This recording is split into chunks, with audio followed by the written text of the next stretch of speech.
Hi, everybody. Hi. It's Teresa Mealy with Teresa Mealy Total Health and Wellness. I'm here with Mark Mealy. Hello, everybody.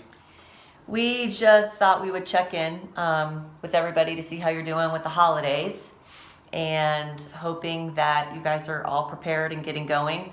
Holidays are a weird time for a lot of people because some people it's just, fantastic and just happy and all that other stuff. And Stressful.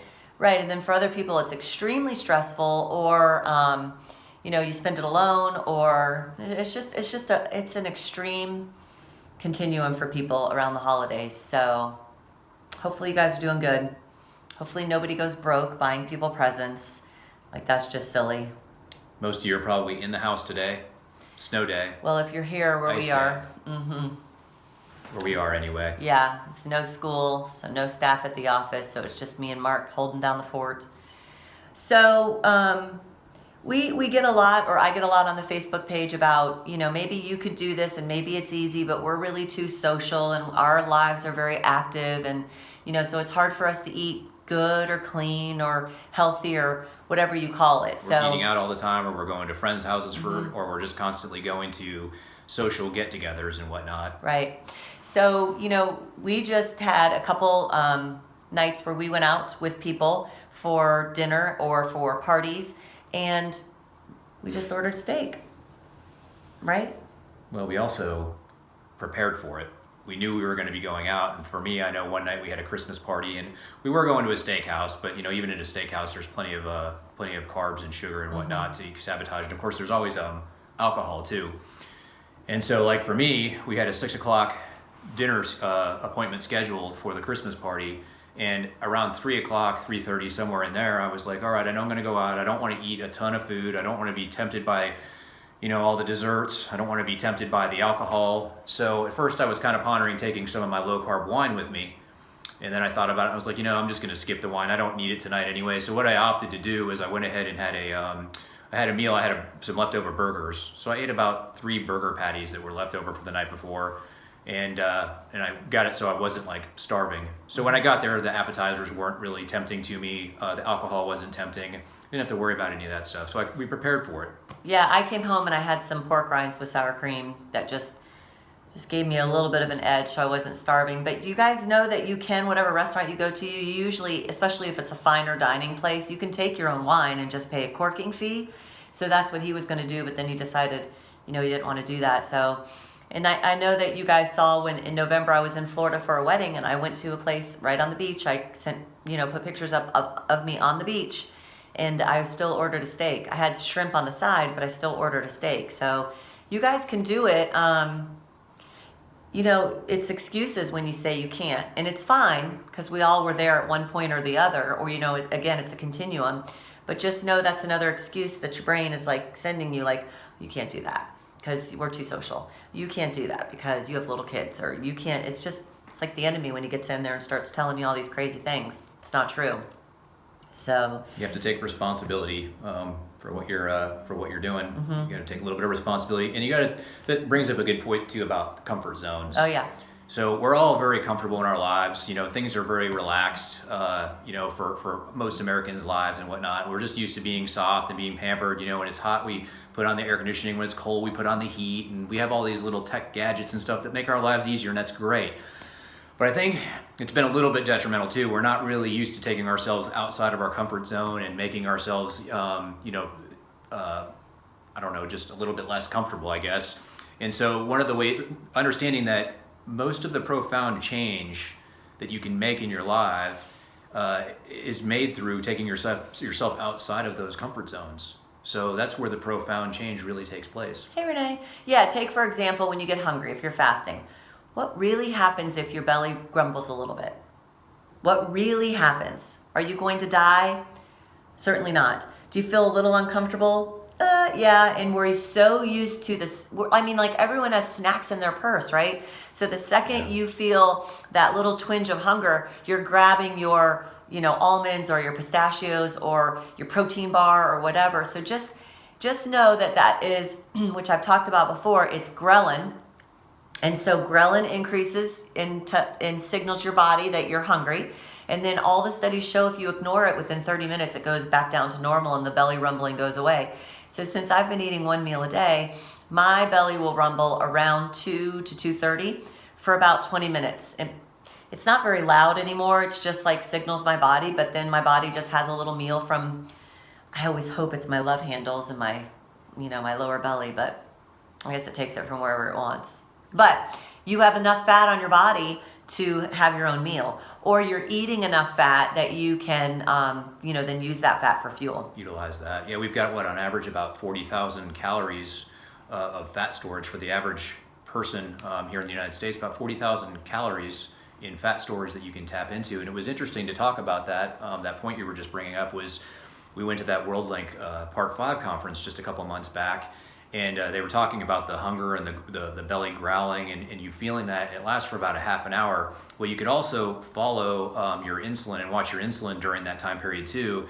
And so not long after that belly grumbling went away, if you watch insulin levels on people that they did some research and showed some slides of, you would see the insulin went up and went back down. And that was because those people who didn't actually physically eat a meal, guess what? Their body still had a meal. Mm-hmm. It was burning fat. It was utilizing the fat as fuel. So it was taking the fat out of storage and it was utilizing that for fuel. So just because your mind said, I didn't eat anything, guess what? Your body said otherwise. Right, because your liver still releases glucose so you can maintain the day. And your liver, your sugar isn't going to fall too low because glucagon comes into play and keeps it from falling below 70. And then insulin comes into play to keep blood sugar from going above, well, what it wants to stay is between 70 to 100. So sometimes diabetics go super low with their blood sugar, but why is that? It's because they've given themselves insulin.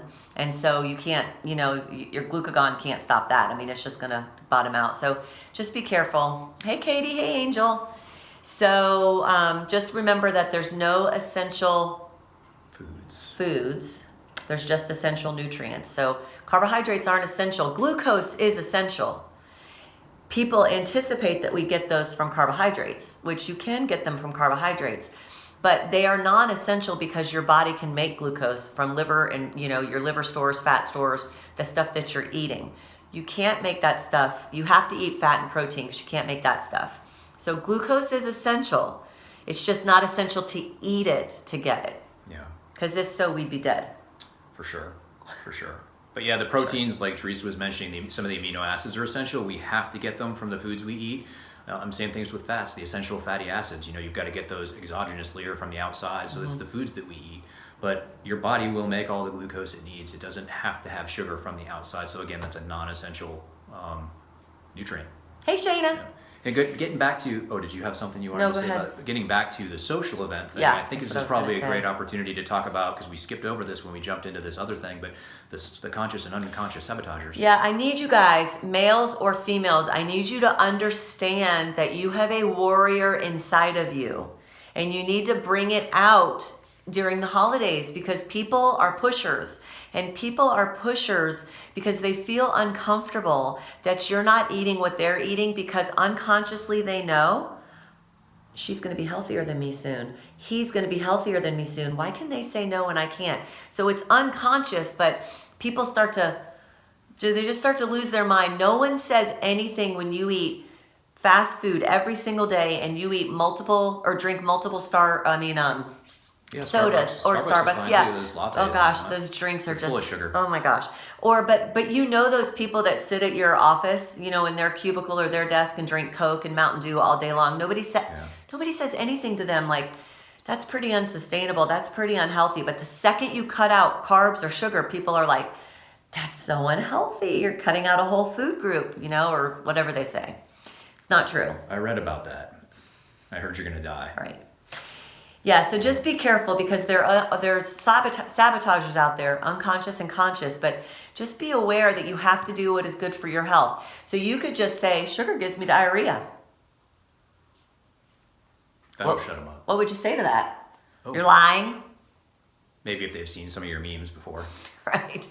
Or, you just say, when you go to your doctor the first of the year and you say, I've lost 20 pounds. How'd you do that? I just cut out sugar. I just cut out processed foods. They won't lose their mind. But if you say you went low carb or keto, they're going to be like, that's dangerous. You can't do that. But all you did was take out the crap food, and then they're going to be like, oh, that's good. Yeah, or a whole food. Yeah, or even saying, I'm on a whole food, nutrient dense diet. That's another good one to tell people. And I mean, that's what we're on. That's exactly what we're on. It's not lying. It's very true. True. You're eating whole natural food, sticking to the outside perimeter of the grocery store and shopping, from the meat section and the deli and. Yeah, I said to Mark, not this weekend, but last weekend, I said, it would be great if we had enough money to build like a retreat somewhere.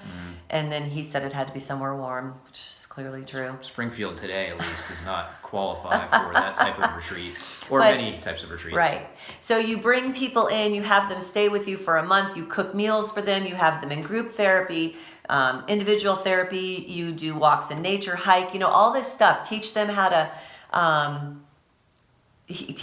eat. But as soon as they go home, I said to him, half the people would fail. Half the people, the day they get home, would fail because half of the spouses, whether it's male or female, would be like, I'm so glad you're home. I missed you so much. I made you your favorite cake. Done. You're done. So I know, wouldn't that be fun? Everyone wants us to do that. Maybe we should ask I don't know. Maybe we'll win the lotto. But that's the thing, you come home and people are excited to see you and they show you love and affection with food. Mm-hmm. So I just feel like, that's what we need. But half the people would be able to resist, but, it's hard. And it takes work. It takes work. It takes and so practice. At some point, you are going to have to just make the decision, make the choice, because it is all choices. Like you picked your spouse, like you picked your car, like you picked your job, like you picked your outfit today. It's all choices. How about too we have a tendency, I think, as Americans, that instant gratification, at least some of us do, kind of going all in on something and just going, I think what I'm trying to get at is trying to take small steps, like break it up. Don't try and give yourself too big of a responsibility at the beginning, just slowly build, just add one or two more tools to your toolbox and gradually build that, and don't expect it all to work up front. And we've got you're going to fail a lot of times before you're going to succeed. And so be graceful to yourself, give yourself grace and, expect to have failures. And when the failures come along, use those as learning points for your, don't beat yourself up over it. Right. Failure isn't fatal. It's just another learning opportunity. Oh, well, that didn't work. Let me try it again. Hey, Tina. Hey, Tom. Wow. I haven't seen you in a long time. Hey, Tom. How's it going? Wow. Stranger. Very. So just be aware that you have an inner warrior. You can say no. And then if you don't feel like saying no, just take the pie your granny's put in your face and then you just walk in the other room, throw it in the garbage or whatever you want to do with it, and then or put it back down for somebody else. And then you just walk back to her and say, that was so good. Thank you so much. Yeah, and the social events too, what we were talking about with the alcohol, if the worst thing you can do, we've found at a social event, is walk around empty-handed, because then everybody's like, boom, boom, oh boom, my gosh. boom, here, why aren't you drinking? Why aren't you doing Let me buy you a drink. Is that the diet? Why aren't you drinking? Is it the diet you're on? So if you get tired of doing that, or you're just a little bit worried about going out to an event and having that, carry around a glass of water, and if somebody asks you, tell them it's vodka. Right. It's really easy, and it's just another one of those little hacks you can use to get around that. Literally, I just told a patient to do this 2 weeks ago. She says they go to the lake every weekend, and now being on keto, she gets very tipsy with just a little bit of alcohol, but the people she goes to the lake with, they drink morning till night every day that they're there. And then she's getting hounded, like, where's your drink? Do you need me to fill your drink? And so I was like, you just need to carry around whatever Yeti cup your stuff is usually in, and just have water in there. They'll never know the difference, but they'll stop asking you. They get so upset, crazy, if you're not eating and drinking like them. Yeah, for sure. I think we should go on too, and let's move into the new year and New Year's resolutions and clean eating. Yeah. Clean eating. The last couple of weeks, when I've seen new patients, I always ask everyone about their nutrition or their diet, and they always say, I eat clean. So I always think, I wonder what that's going to mean to them. So what it usually means to them is I only have lean meats. I don't eat red meat, which makes my heart sad. I eat all organic, so I eat organic oats, organic chocolate, and organic honey together in a mix as a granola. And then all I see in my head is like a blood sugar of, 205 or something. And then, oh, Sean, you better be clean eating here. Shh. Yeah. $1 million just flashed across my face. So just remember, clean eating, saturated fat does not cause cholesterol or heart disease. So you can eat all the meat you want. It's a problem when you eat red meat plus cheesecake, or red meat plus a baked potato. Or a burger on a bun. With soda. Fries. Yeah, that's when it becomes a problem. So meat by itself is not the problem. It is meat with everything else. And these studies that you hear that meat causes cancer or meat causes heart disease, those are epidemiology studies. All that means is those are not randomized controlled trials where you have two interventional groups, one got meat, one didn't, and then you see the outcome. Epidemiology is surveys. So they send you, like they would send Mark a survey in the mail, like 20 years ago, Mark Mealy, how many ribs did you eat on a Tuesday? And you would just be like, I don't know.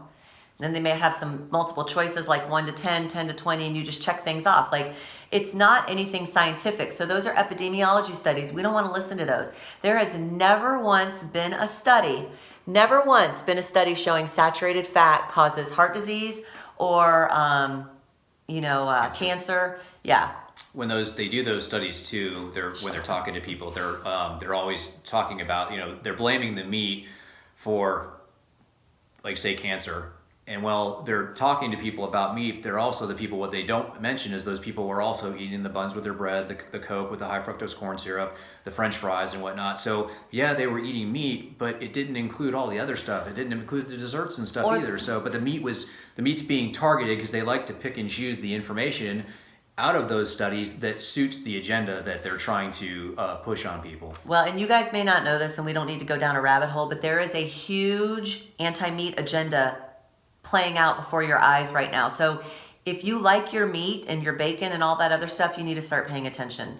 Yeah. That might be for another time. But what else did you just say? Oh, those people that are getting cancer, you also don't know their sleep habits, their stress habits. Maybe they work in a coal mine, breathing in stuff. Maybe they work on, electronic medical or the EMF, magnetic fields. X-ray machines. I mean, who knows? But the bottom line is all of that data is over here. They only extrapolate what they want out of that data for whatever it is their agenda, this drug they're trying to push. Yeah. So just do what's good for you. You may not want to eat like us, carnivore, 1 meal a day. That's totally fine. You just have to eat so your insulin does not spike. So when people come in here and they say, I eat really healthy, I eat bananas and apples every day, I'm just like, we gotta, we gotta fix that because that's gonna send up your insulin. Oh, no, it's one time, Tom. Good to see you too, except we don't see you, but good that you're on here. So just be careful. Oh, I know. I wanted to tell you guys, the first of the year, people have a lot of New Year's resolutions. Yeah. And so I want you guys to know there are many adults walking around with prediabetes and diabetes, and they don't even know it, okay? Because number one, physicians and providers do not check the right kind of labs. So you can be severely insulin resistant, but your hemoglobin A1C is fine. But if they checked your fasting insulin, it would be off the charts, okay?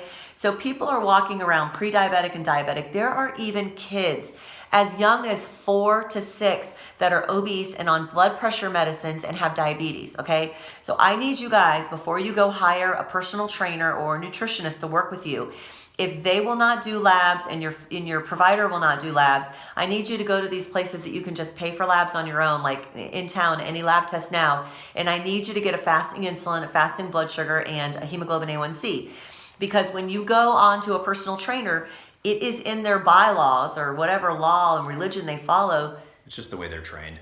To eat oats and wheat and oatmeal and bananas and all that other stuff. And it's just going to send you far off on the other end if you're already on this precipice. For those of you who are metabolically unstable already, there's no way to know when you're, it's kind of like, flying blind. If you don't know that you're pre-diabetic or diabetic, that type of a meal plan, while it's well-intentioned, it could put you over the edge and you may end up diabetic or worse. So, that's just something you have to keep in mind. Be very careful. Yeah, and for instance, the hemoglobin A1C guidelines is anything under 5.7 is normal. 5.7 to 6.1 is pre-diabetic, and 6.5 and above is diabetic. Well, I feel like even at 5.1 or 5.2, you're doing damage. And if you have that done at your regular provider's office and you're 5.5, they're going to be like, good. What do Nothing you to worry about. What do you like your patients? I like to- 5.0 or below. And remember, like, I preach a lot on Facebook that I am an abstinence when it comes to cheating. I don't cheat. Number one, I know myself, and it's a slippery slope. So I will go off and just get cravings and go off and off and off. Also, I know that when I spike sugar for a banana or an apple even, that when I spike my sugar, even though I'm metabolically healthy, I'm doing damage, like you're scrubbing the insides of your coronaries. You're doing damage. So anytime you spike your sugar, you have damage being done. And so we're just trying to limit. We're just trying to limit. Yeah. For sure. But I think you guys need to be mindful of this because there are lots, and I'm so passionate about it because I diagnose so much in the office on skinny people, not overweight people, Marathon runners, athletes, and they are diabetic. So you need to be careful before you start the new year eating bananas and apples and oatmeal and all that other stuff, yogurt, granola. It spikes your sugar. So you have to have a diet that is smooth sailing. When you eat meat, nothing happens to your blood sugar. When you eat some carby vegetables like, broccoli, Brussels sprouts, all that, there's the tiniest little blip because you're not going to overeat that. But when you eat meat, there is nothing that happens. You guys see when I put up glucose monitors of people that ate bananas, apples. I put one up of the kids eating a normal school breakfast.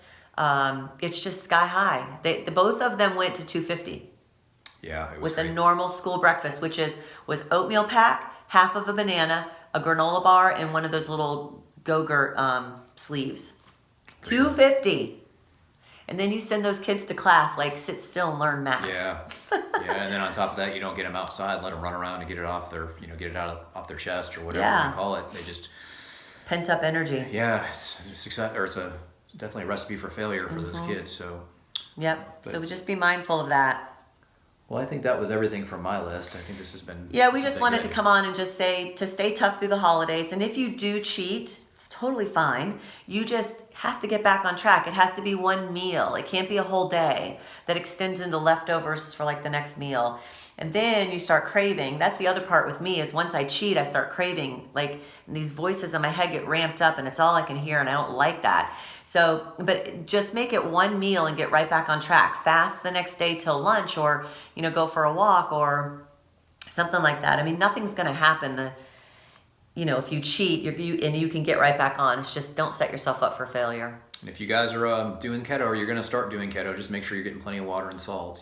Just make sure not excess water, just enough to when you're thirsty, drink. But get plenty of salt too. Yeah, and remember we have Redmond's real salt for sale here at the office, and we also have Rosette's baked goods here, which her pumpkin spice cake is amazing. That's Rosette's baked goods is a keto friendly baking mix, and we have various different flavors for it. Yep. And so the pumpkin spice was limited. It only came out, we can't get it the rest of this season. Hopefully next season we can get it. But we have 6 packs here at the office.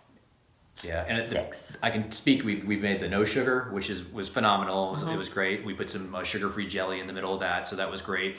We had the pumpkin spice. We had the I had the peanut butter with the boys. Teresa went out of town to Florida a little while back. The boys and I actually made like a porridge out of it. I took it, just put it in a big bowl, put some heavy whipping cream in place of the eggs, a little bit of salt, and and peanut butter, of course. Yeah. Even though it had some peanut butter in it. So they didn't even cook it. They just ate it like that. We didn't cook it. We just ate it as like cookie dough, raw cookie dough. But anyway, it was phenomenal. We've had the chocolate chip cookie mix, and that was good. That was good. Oh, yeah. And the pistachio shortbread pistachio. Yeah, for those of you who like the shortbread type. And actually, Rosette's Baked Goods is having a flash sale today on Monday. So, but anyway, we have it here at the office too, and so it's a nice option that you could take to parties to try and stay on track. Just save some for yourself because whenever you take keto stuff, it goes first. Yeah. Even though those people aren't on keto. Gone. They like it so much. Oh yeah, and I know take it with you too. Like being a good example too. So you're talking about the social events. When you go, a lot of times planting seeds, not being pushy, and whatnot. But leading by example is a great way to get people to kind of follow this way of eating and this way of life, healthy lifestyle. So, you go to those parties, make some keto or some low carb options and bring them with you. Yeah. And now you can make some really delicious stuff. And I'm telling you, you get a lot of people I think like, well, this stuff tastes like garbage. It's no good. It's too expensive. you make a couple of keto desserts or whatnot, bring them with you to Thanksgiving or Christmas dinner or whatever, put them out. People will eat them. They're going to be like, what is that? Let me try some. Even my mom, who is probably the exact opposite of keto, if you could be, like when I'm sitting around eating one of those keto desserts, she's like, ooh, let me try a little bite of that. What is that? And they like it, and then boom. I mean, next thing you know, hey, how do you make that? Where do you get it? And then they're kind of following, and you're helping people. Yeah. While you're helping yourself. Yeah, and you're not going to die if you do that. I have real quick a patient that works for a cardiology office here in town, and she's doing keto, low carb. And one of the cardiologists came back from rounding and said, "Oh, I just saw a guy at the hospital, heart attack, because he's doing keto." And she goes, "Can you be certain that it was caused from doing keto?" Well, of course not, but that's probably what it was. And she was like, "Okay, well, I'll keep ketoing on." So you may be destined to have a heart attack because your life, your food choices and your life and your stress and your sleep. Just because you're 48 and you have a heart attack doesn't mean it's from doing keto for the last 4 weeks. It's because your whole lifestyle leading up to this point. So it doesn't mean like, I don't know, these people are crazy. Like, there's nothing wrong with eating real foods. We've just been misled about saturated fat and heart disease. So, don't fall into the trap. Do what's good for your body. And we just want you guys to succeed. With the holidays coming up, we know it's hard. So it's easy for us, especially being away from our family. It's just literally the same people that eat at our house every day, plus my dad. And sometimes our friends, the Hamiltons come, and they just eat like we eat. So it's just not that hard. But it is imperative that you surround yourself with an entourage that, is cheering for you, that is like-minded, and, that is just, it's imperative. Friends, family, coworkers, they can all be your best friends, or they can be your worst enemy, at least when it comes to this.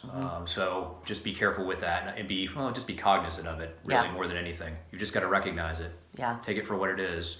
And so we're excited for the new year. We're going to have some changes here going on at the office, some new stuff we'll be announcing throughout the year next year, and fun stuff. Some of our people that are already members on the Connect group know what I'm talking about. We have some more things besides that we're going to be talking about. And it's a lot of stuff. Hopefully we'll be on and get another one of these in before the New Year's. But for those of you who we don't see or talk to before then, have a Merry Christmas and a Happy New Year. Yep. And we wish you all the best coming up on 2020. We're excited.